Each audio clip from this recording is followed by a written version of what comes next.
Un abrazo grande. Bien, amigos y amigas, ahora sí, en la mañana de Circo Freak en Gelatina, recibimos al señor Agustín El Chivo Rossi. Buen día, ¿cómo estás? Muy bien, muchas gracias por la invitación. Gracias por venir, ¿eh? No, por favor. Bienvenido a Gelatina. Bueno, estamos también muy atravesados por el fallecimiento del Papa Francisco, pensando su legado, su mensaje. ¿Qué sentís por estas horas?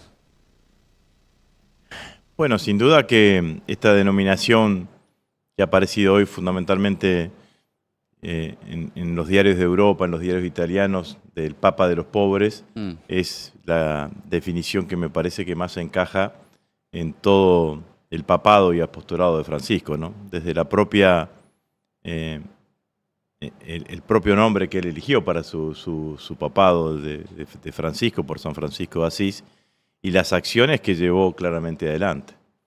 Me parece que Francisco se ubica a los pobres no como los postergados y como los que están quedando fuera del sistema.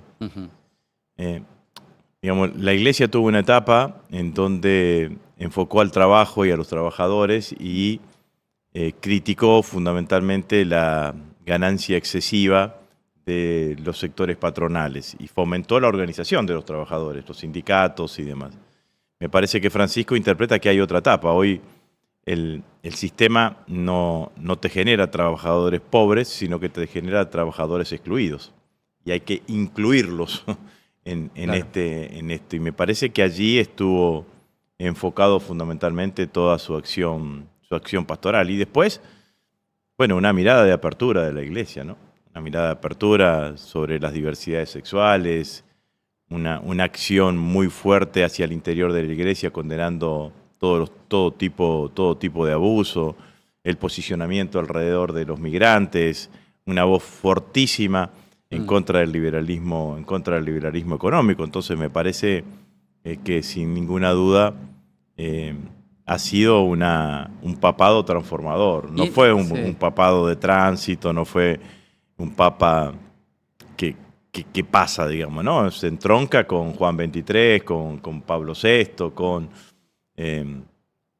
el concilio, con los valores que estaban transmitidos en el Concilio Vaticano II, ¿no? Bueno, y sufrió los ataques de la derecha. Bueno, en este país y su pueblo, la derecha no le perdonó a Francisco su actitud pastoral, fundamentalmente en los lugares que decíamos recién, ¿no? Hay como también en el contexto de corrientes de deshumanización, de crueldad, de derechas radicales y demás, la sensación de haber perdido un jugadorazo del equipo, más allá de lo partidario, del equipo que de alguna forma se planta frente a esas cosas. Bueno, sí, claro que es así. ¿Qué puede tomar la dirigencia política del mensaje de Francisco para llevarlo también a la vida cotidiana de la política, a la práctica? El mensaje de Francisco habla muchas veces habló de la justicia social, muchas veces habló de la esperanza y muchas veces habló de organizar que a esa esperanza hay que organizarla. Y yo creo que para nosotros, los peronistas, los del campo nacional y popular, ese es el mensaje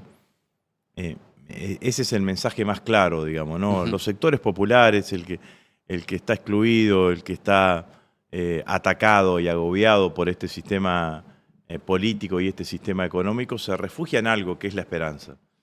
Que nunca se pierde, pero algunos dicen que el dicho es la esperanza nunca se pierde y otros dicen que la esperanza es lo último que se pierde. Claro. Digamos, ¿no? Si la esperanza es distinto, digamos, ¿no? Si la esperanza es lo no es lo mismo, claro.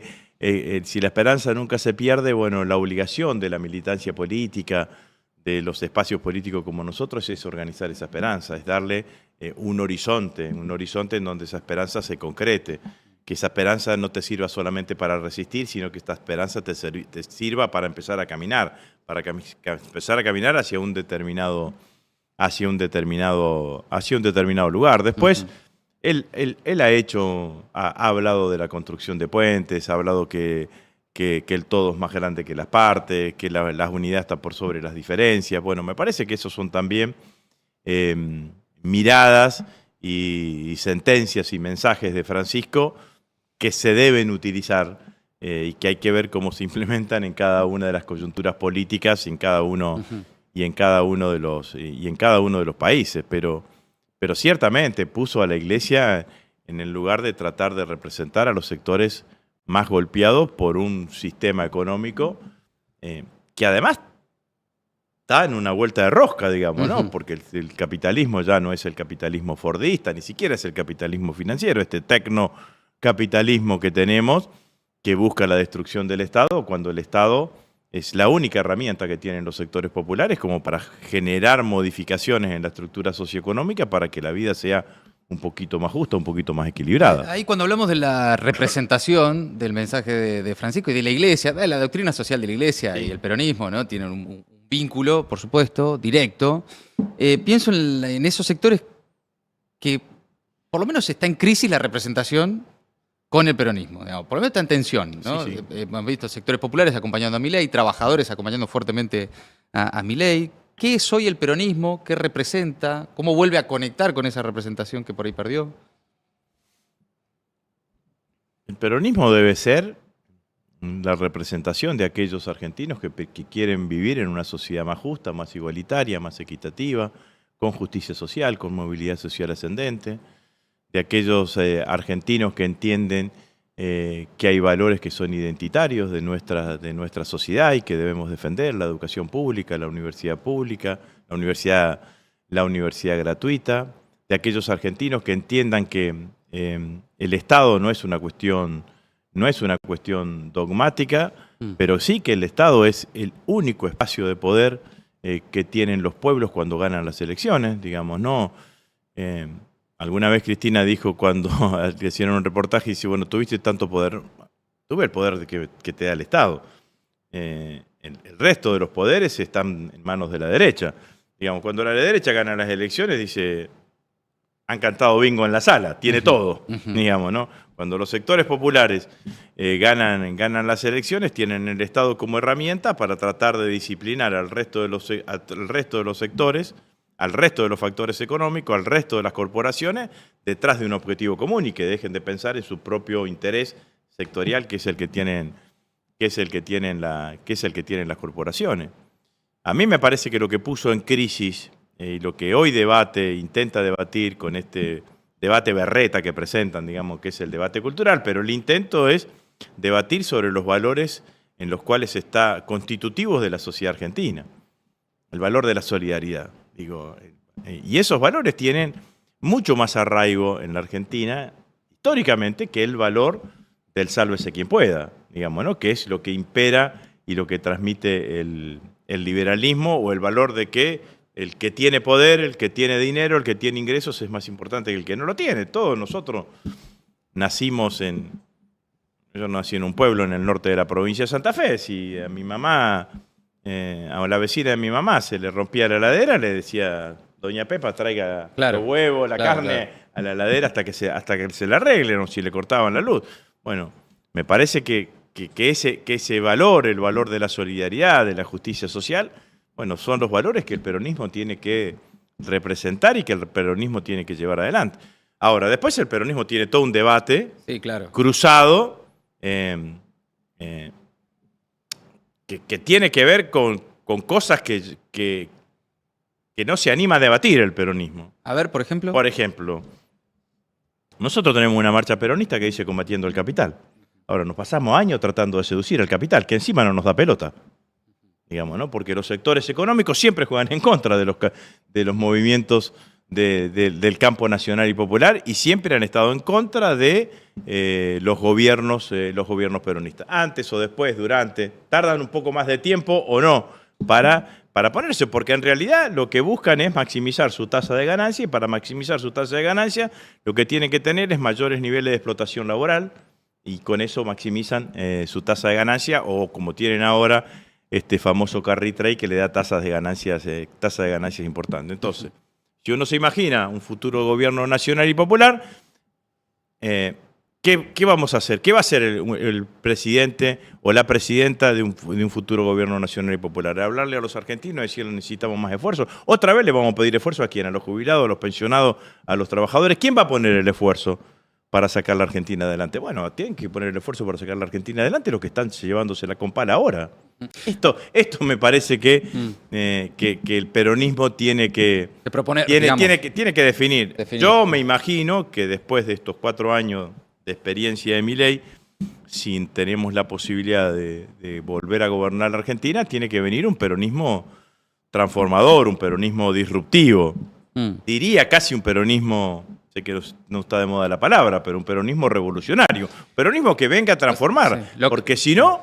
yo te podría decir ahí lo que no fue el peronismo en su último gobierno. Bueno, eran otras etapas, era otro momento y era otra coyuntura. Yo fui jefe de gabinete de ese gobierno y sé los condicionamientos que hubo como para poder llevar adelante una gestión. Ajá. Reconozco que no satisfacimos las expectativas del conjunto de los argentinos.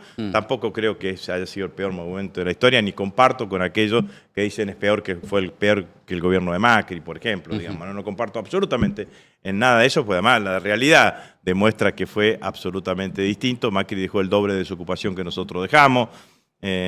Nosotros ampliamos derechos civiles, como por ejemplo la ley de interrupción voluntaria del embarazo y una cantidad de cuestiones más. Pero no me quiero enfocar en eso. Lo que digo es, el peronismo va a tener, como viene teniendo de hace tiempo, una discusión cuando tenga que elegir sus candidatos sobre si va a mostrar la cara de un peronismo más moderado o un peronismo más disruptivo. Ajá. Entonces, los que van a propiciar el candidato más moderado, el peronismo más moderado, te van a decir, no, necesitamos un peronismo que además en la potencial segunda vuelta pueda captar votos de sectores independientes. Perdimos siempre que fue segunda vuelta.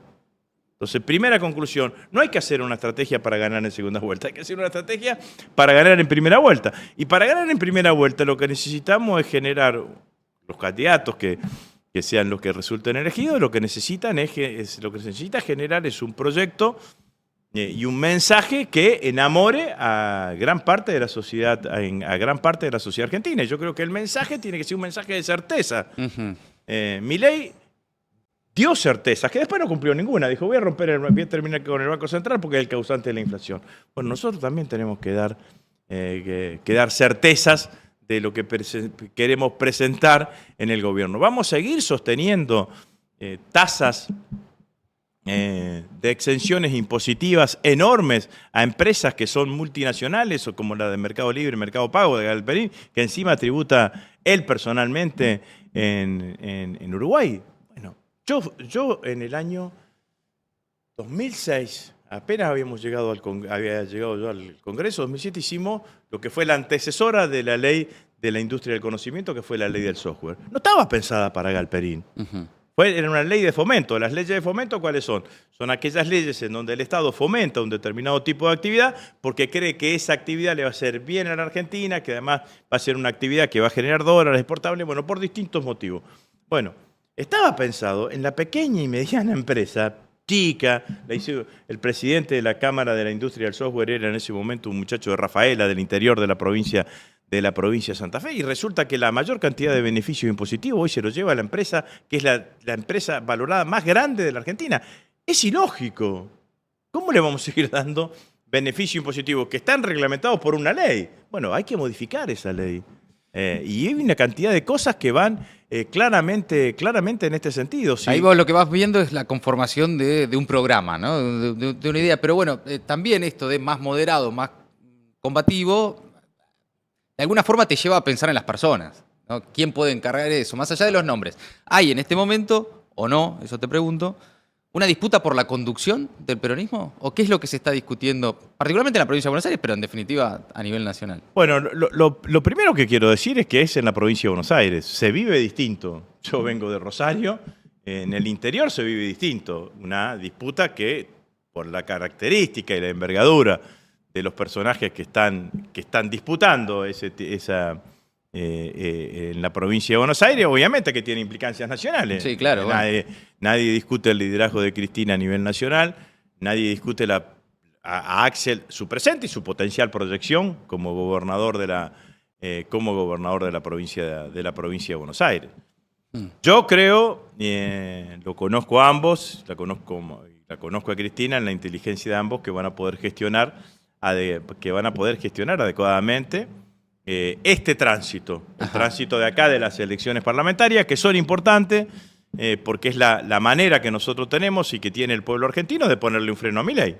Nosotros lo que necesitamos es tener la mayor cantidad de diputados diputados y senadores para construir mayorías que le puedan permitir colocar un freno a Milei, pero bueno. Ese es el objetivo de este año, ¿no? Con la conformación de las elecciones parlamentarias. Claro. Después, porque también esto, no puedes discutir todo al mismo tiempo, claro. Digamos, ¿no? No puedes discutir la presidencia del PJ, si Cristina es bueno o malo que sea presidenta del PJ, y al mismo tiempo discutir la lista de candidatos en la provincia de Buenos Aires y la candidatura presidencial. No puedes discutir las listas de candidatos en la provincia de Buenos Aires y la candidatura presidencial. Bueno, cada uno llevará ese momento. Deberíamos aprender, además, los últimos presidentes de la Argentina no sabíamos qué iban a hacer un año antes de que fueran electos, digamos, ¿no? Entonces, me parece que lo que nosotros necesitamos es un peronismo de la provincia de Buenos Aires unido. Yo creo que Cristina ha hecho enormes gestos para ir a ese proceso de unidad y creo que deberían ser correctamente correspondidos por la importancia nacional que tiene el peronismo de la provincia de Buenos Aires. Tratar de hacer la mejor elección que podamos en la mayoría de los distritos de la Argentina. Y una vez que tengamos la mejor elección, tener mayoría en el Parlamento y con eso condicionar las políticas más agresivas que está llevando adelante Milei contra el conjunto del pueblo argentino. Este me parece que tiene que ser el plan. Obviamente que después el peronismo, por eso dije que esta discusión de un peronismo más moderado, un peronismo más disruptivo va a aparecer. Bueno, porque viene apareciendo últimamente. Yo creo que esta vez la tenemos que dar no solamente pensando en la cuestión electoral, sino que tenemos que darlo y decir, bueno, ¿qué es lo que vamos a hacer cuando estemos en el gobierno? ¿Hacia dónde queremos que vaya la Argentina? Después te aparece otra discusión. Necesitas hacer una coalición lo más amplia posible. Bueno, y ahí pareciese que amplitud va en contra de intensidad ideológica, digamos, ¿no? Claro, entonces, claro. Yo digo que la coalición futura del peronismo tiene que ser lo más amplia posible, pero que en tanto en cuanto no pierda intensidad ideológica, porque creo que vas a necesitar, porque este tipo es un destructor, está destruyendo la Argentina, está destruyendo los valores sobre los cuales los institutos sobre los cuales fue construido la Argentina durante todos estos últimos años. Entonces, vos necesitas reconstruir la Argentina. Vas a necesitar reconstruirla la Argentina. No va a ser cualquier gobierno, va a ser un gobierno de reconstrucción nacional, porque este tipo está destruyendo absolutamente todo. Ahora te voy a preguntar por Santa Fe, porque ya pensando también en un peronismo más allá de las fronteras del AMBA, es interesante qué pasa en la provincia de Santa Fe, pero ahí yo interpreto que, entonces, ¿qué es ¿es una cuestión actitudinal? ¿O es una cuestión programática? ¿Es una cuestión de ideología política? ¿Qué es lo que está en tensión en el peronismo? Porque digo, parece una cuestión actitudinal. Bueno, Alberto era de tal manera, tal o cual es de tal otra, ¿no? Esta cosa más de las particularidades del personaje. No, para mí no. Por ahí la idea, el programa, la ejecución, la decisión. Para mí hay matices en cuanto matices o diferencias en cuanto a las herramientas que hay que utilizar detrás de un objetivo común, que es mejorarle la calidad de vida del conjunto de los argentinos. Okay. Yo digo, a ver, ¿hay alguna posibilidad? No hay posibilidad matemática de que en la Argentina sea una sociedad más igualitaria si los que ganan más empiecen a ganar menos y los que ganen menos ganen más. No hay posibilidad matemática. Me van a contestar algunos, dicen, no, lo que necesitamos es crecimiento económico. Si necesitas crecimiento económico sin políticas de igualdad, que para mí tiene que ser el término que conjugue el peronismo, la igualdad, en los próximos años, por más van a crecer todos en la misma proporción y la desigualdad se va a seguir manteniendo. Nosotros necesitamos una sociedad más igualitaria, que son las sociedades que generan más creatividad, que generan más riqueza, que son las sociedades más modernas. Nos quieren llevar a un fenómeno de tecnofeudalismo. ¿Quiénes van a ser los dueños de la Argentina? Ya no tenés un señor feudal que te dice, te alambra todo esto, las vacas y las personas que están acá son mías. Pero tenés 4 o 5 tipos que te manejan la economía argentina que funcionan como tecnofeudales. Digo, en el mundo también, ¿eh? Sí, claro, digamos, claro. no, Excede por la algo frontera, sí, estaban los que estaban sentados en primera fila en la asunción de Trump. Bueno, contra eso nosotros tenemos que oponernos. Nosotros tenemos que tener una sociedad diversa, plural, creativa, interactiva. ¿Por qué le pega tanto a la universidad pública, a la universidad gratuita? La están desfinanciando. ¿La están desfinanciando para qué? Para que en algún momento le digan, bueno, si quieren mejorar, pongan el arancel. Y si ponen el arancel, ya te sacan una cantidad más de chicos que puedan llegar a estudiar. Pero la universidad, la universidad gratuita, el trabajador sindicalizado, son los símbolos de movilidad social ascendente. Y eso está identitario en el peronismo, en la sociedad argentina, digamos. Mi hijo, el doctor de Florencio Sánchez, es de 1904, 1905, antes de que nazca el peronismo. La ley 1420 la hizo Roca y Sarmiento. Sí, entiendo, entonces, claro. 60 años antes de que nazca el peronismo. Entonces, me parece que es el lugar que el peronismo tiene que encontrar, digamos, ¿no? Hay varios desafíos ahí también, ¿no? Porque representar hoy a los trabajadores no es lo que era antes representar a los trabajadores, ¿no? No, ahí un tenés mercado hiperfragmentado. ahí tenés otro problema. Claro. Vos tenés el 50% de la fuerza laboral en la Argentina que es, digamos, trabajadores en relación de dependencia sindicalizados. Sí. Que tienen una cantidad de derechos. Paritaria, todo. Paritaria, convenio colectivo, aguinaldo, vacaciones pagas, licencia por enfermedad. El otro 50% son los informales absolutos o son los monotributistas. El monotributo no es que existió siempre en la Argentina, lo inventó Cavallo en la década del 90. Y ese monotributista no tiene ninguno de los derechos que tiene el trabajador en relación de dependencia. Y es monotributista quizás durante toda su vida. Te doy un ejemplo. 2 hermanos. Uno trabajador en una empresa metalúrgica, otro electricista que trabaja por su cuenta. Uno monotributista y el otro en relación de dependencia. El que está en relación de dependencia tiene vacaciones pagas, el monotributista tiene que juntarse unos mangos, saber que los días que se va de vacaciones no va a laburar y que no va a facturar y con eso poder irse de vacaciones. Se enferma el trabajador metalúrgico, le manda la RT o quien sea, el médico a la casa y dice, bueno, tantos días te quedan en tu casa, además el monotributista pierde de laburar, no factura. Y así, absolutamente, obviamente que no cobra aguinaldo. No, está claro. Obviamente. Entonces, ¿qué hizo? Fíjate lo perverso que hizo Milei. Porque en los trabajadores monotributistas sacó más votos que en los trabajadores en relación de dependencia. Entonces, a los trabajadores monotributistas le dijo, mirá, estos trabajadores en relación de dependencia son castas también, porque tienen todos estos derechos. Privilegios, claro. No le dijo derechos, le dijo, tienen estos todos privilegios. Lo que yo voy a hacer es sacarle estos privilegios para igualarlo a vos. El peronismo tiene que ser exactamente al revés. Tiene que decir de qué manera algunos de los derechos adquiridos que tienen los trabajadores en relación de dependencia lo empiezan a cobrar los trabajadores monotributistas. Por ejemplo, el aguinaldo. ¿Cómo hacemos? ¿Cómo hacemos para que un monotributista pueda cobrar el aguinaldo o algo similar que fortalezca su condición de trabajador? Bueno, eso es lo que tiene que hacer. El peronismo tiene que impulsar una mayor sindicalización. Sí, tiene que impulsar una mayor sindicalización. Cuento una cosa. En el medio de la campaña, Massa Rossi, me reúno con un grupo de compañeros. 6 o 7 compañeros. Y me dice, bueno, nosotros somos una asociación civil, tenemos una mutual médica, pero lo que queremos es ser un sindicato y no nos dan todavía la personería gremial, no sé por qué inconveniente. Bueno, me dice, no, porque no tenemos un mismo patrón, una misma patrona. ¿Y qué son? Paseadores de perros. Paseadores de perros. Laburan de paseadores de perros. Y querían conformar una organización sindical. Y yo creo que el peronismo tiene que favorecer la conformación de organizaciones sindicales, porque la conciencia del trabajador que está en una organización sindical es distinta al trabajador que siempre se la resolvió pues la resolvió por sí solo, por sí mismo, digamos, ¿no? Porque el trabajador que está en una organización sindical alguna vez fue a la comisión interna, alguna vez fue al sindicato, alguna vez le dieron un bolsón de útiles escolares para sus hijos en el sindicato. Entonces, estos son los desafíos que tiene el peronismo de acá para adelante. Te planteo otro desafío, tiene más que ver con una cuestión, un debate económico, ¿no? Pero que bueno, también me parece que es una de las respuestas que todavía no tiene el peronismo para un sector importante de la sociedad, que es qué hacer con la inflación.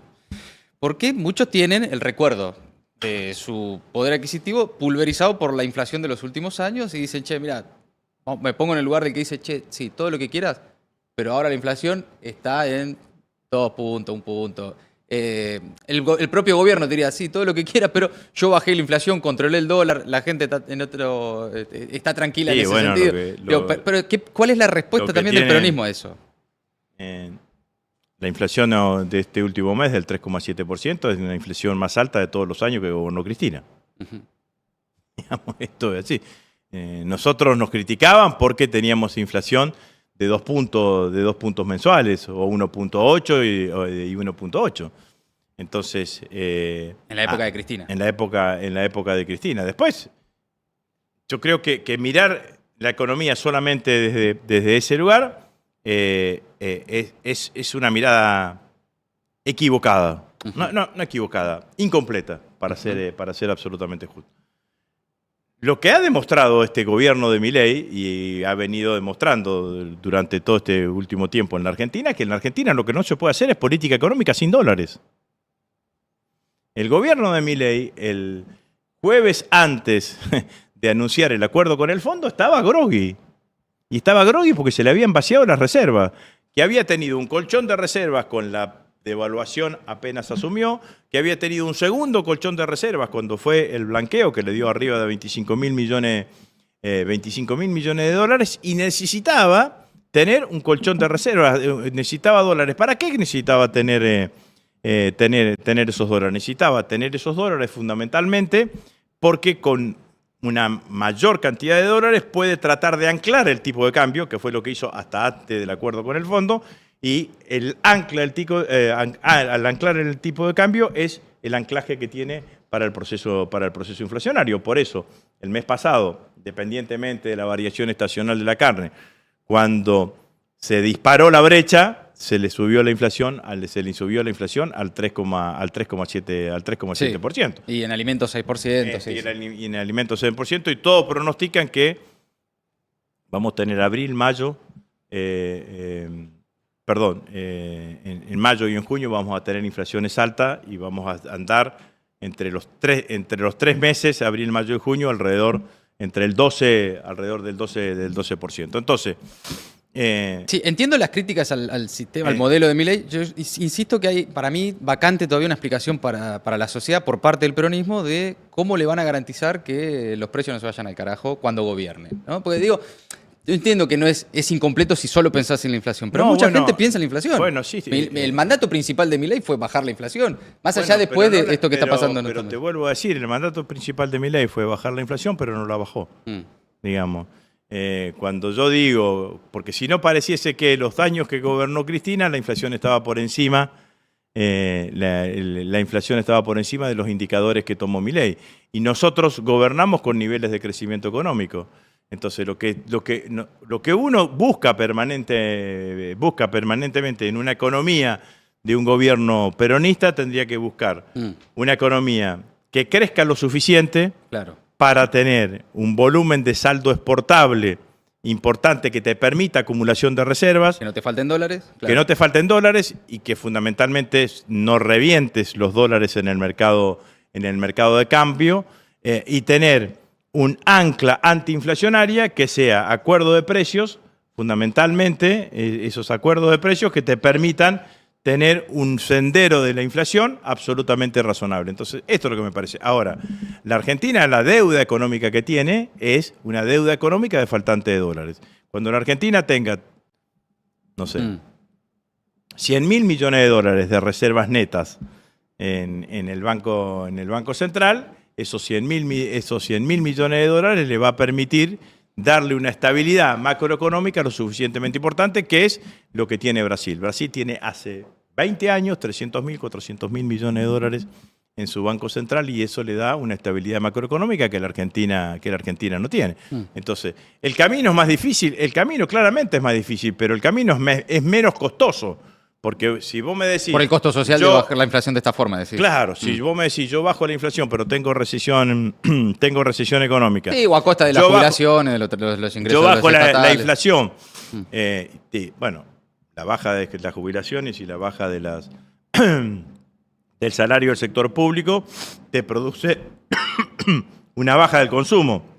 Y esa baja del consumo claramente te genera un escenario de recesión económica. Entonces lo que nosotros tenemos que tratar de hacer es tener un escenario de crecimiento económico, que ese crecimiento económico que te genera mayores posibilidades de consumo, no te genere niveles de inflación, que es lo que a veces nosotros sentíamos que nos pasaba en el gobierno con Cristina. Lo que ganaban los trabajadores en la paritaria, lo perdían en la góndola, ¿no? Claro. Entonces, ese es el desafío que tenemos. Claro. Ahora, para ese desafío lo que no tenemos que hacer es decir, ¿qué es lo bueno que tenemos acá? El crecimiento económico. Entonces, lo que no tenemos que hacer es prescindir de lo bueno. Tenemos que mejorar lo que no estaba tan bueno o lo que no hacíamos tan bien, que era buscar mecanismos de acuerdo y de controles de precios o de mayores niveles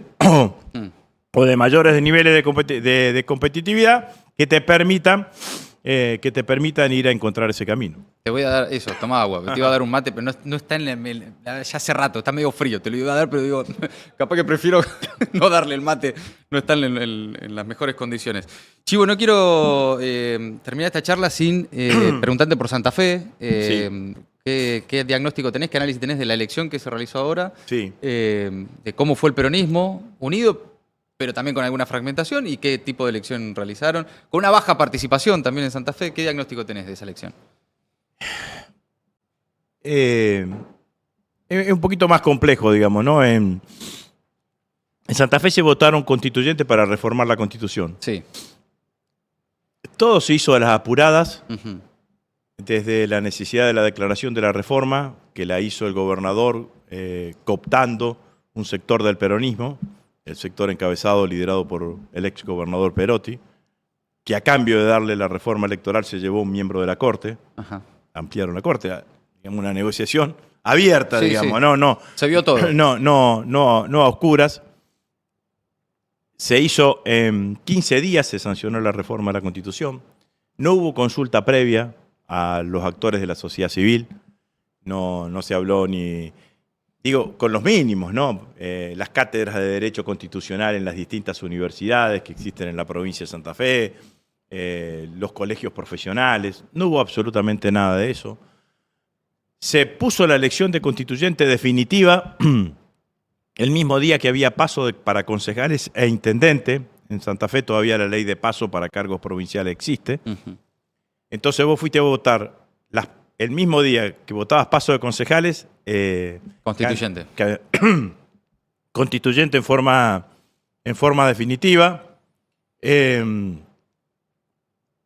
Eso generó... Toma agua, chicos, toma agua, tranquilo. No, tranquilo, que esto no es como la tele. Acá tenemos más tiempo. No hay apuro. Pues sé tranquilo. Eso generó que el peronismo no pudiese hacer elecciones internas. Podés seguir, Chivo, si no, te damos un minuto para que descanses, para que tomes aire, para que recuperes la garganta, sobre todo. Te veo que estás ahí. Sobre todo para que... ¿O estás emocionado, Chivo? ¿Qué es lo que pasa? ¿Qué? ¿Estás emocionado, capaz? Sí. No, es la garganta. Okay. Bueno, parece que se complicó del todo. Voy a hablar un poquito más despacio. Sin tanto énfasis. Al no haber paso para elegir los constituyentes, el peronismo no tenía forma de dirimir sus diferencias, entonces fuimos divididos y el único espacio político que fue unido fue el espacio político del gobernador, que se ordenó, y se hicieron las elecciones sin la difusión necesaria, sin darle la importancia necesaria, o sea que la elección que significaba la importancia trascendente que significaba que iba a elegir a quienes iban a diseñar la arquitectura institucional de la provincia en los próximos 30 años, digamos, ¿no? Cuando se va a volver a reformar la Constitución, fue la elección de menor nivel de participación desde 1983 hasta la fecha.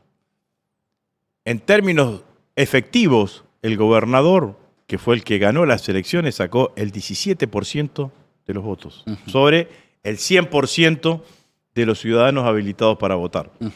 Sacó el 34% sobre el 50%, que fue el que fue a votar. Nosotros entramos segundo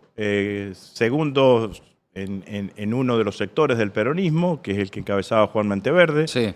Hicimos una buena experiencia, una experiencia que nosotros reivindicamos, porque fue unir el peronismo de toda la provincia con la experiencia de Ciudad Futura, que tiene mucho peso en la ciudad de Rosario, una experiencia progresista, de centroizquierda.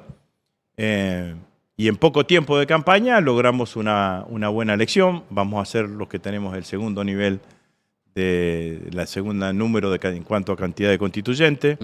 El peronismo tuvo 2 candidatos más.